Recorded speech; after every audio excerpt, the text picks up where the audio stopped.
जाजपुर जिला धर्मशाला ब्लॉक अंतर्गत कदमपाड़ ग्राम में त्रय दिवस व्यापी श्री श्री शिव भगवान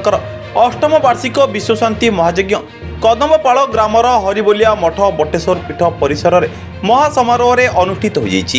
विद्वान पंडितों यज्ञर सुविधान कार्यक्रम आध्यात्मिक धर्मीय चेतना व्यवस्था यथा अंकुर रोपण कलश यात्रा गोपूजा गुरुपूजा धरित्री पूजा सूर्य पूजा यज्ञारंभ अग्निस्थापन एवं प्रसाद सेवन व्यवस्था सहित सांस्कृतिक कार्यक्रम भजन संध्या एवं सिद्धार्थ भक्ति चैनल पुराण गंठी कार्यक्रम प्रवचक श्रीयुक्त रवींद्र महांती एवं साथी मानक द्वारा प्रवचन बेस आध्यात्मिक सृष्टि करितला एवं पूर्णाहुति दिवस दिन कदमपाड़ तथा आखपाख अंचल